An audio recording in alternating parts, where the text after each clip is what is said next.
You being here, though, I mean, there are a lot of Steeler fans in Rochester. Right, yeah. Have you found that to be true? I pleasantly surprised, yes. I found that there are more Steeler fans, or I've run into a lot of Steeler fans. Maybe there were closet Steeler fans that came out because I was showed up rather than having to proclaim not being a Bills fan. No, I have one neighbor who watched you play, and you are maybe a picture in his living room. I'm not sure, but you were such a big part of those 4 years. Right.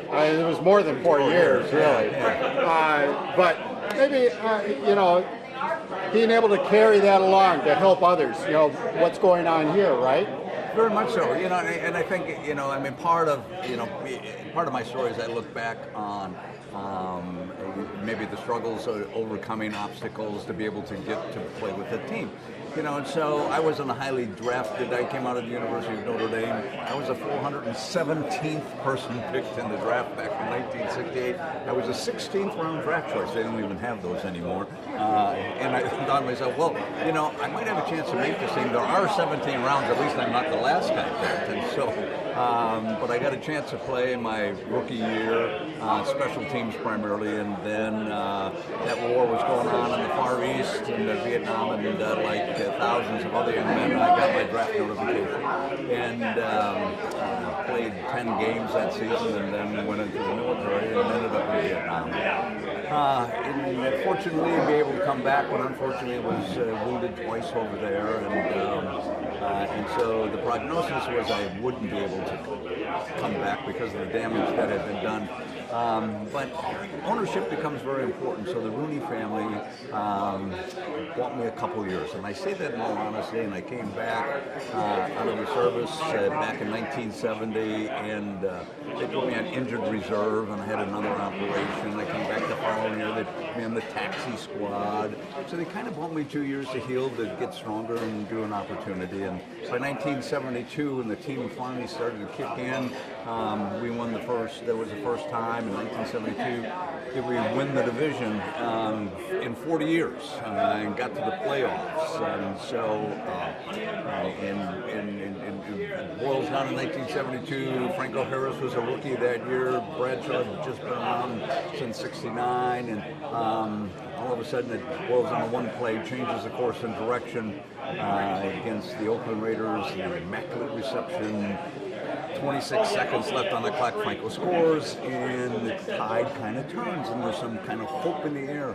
And so we get to the playoffs in '73 and then 1974. It was an interesting year, just not to tell history, but in 1974 there was a players' strike. Steelers, there was 14 new guys that made the team in '74. Bradshaw's sitting on the bench.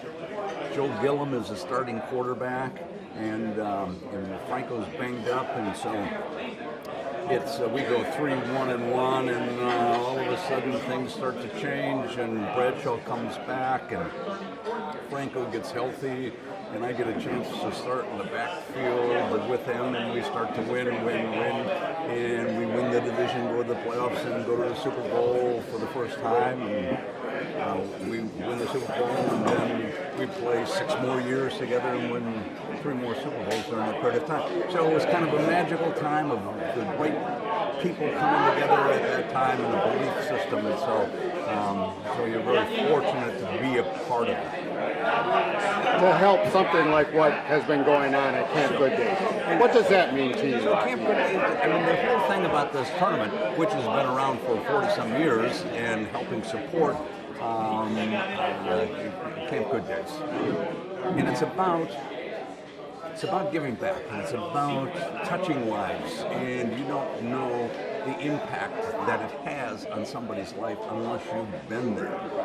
So the kindness that is shown, the people that support it, being able to give young people an opportunity to have a good time, to see what life's about, and it's all because people come together for that common purpose. So to be able to be here as an honorary chair for this tournament is really a blessing. What would you like to, where do you live now? I live in Pittsburgh.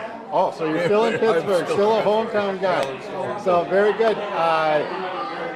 up to Rochester for the first time, or? Oh no, I had the opportunity to be up here over the years. So Bob Bleier, my cousin, who lives up here, played for Richmond, University of Richmond, and so we've been in touch and so on. As a matter of fact, we're excuse me, we're business partners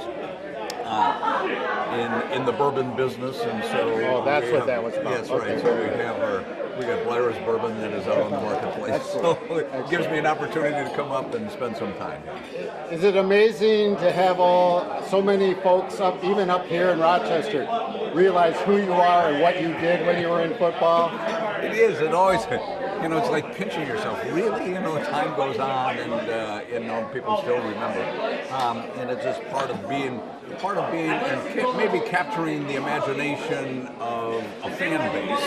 When things weren't going well, being with the Steelers, and they don't forget that, the Steeler fans, and so be able to come back and intermingle with those fans that are up in this area, it's been terrific.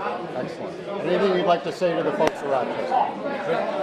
Hey, I love your city. It's a wonderful city, and it's been great to me, and so I'm so happy to have had that experience of being able to be a part of it.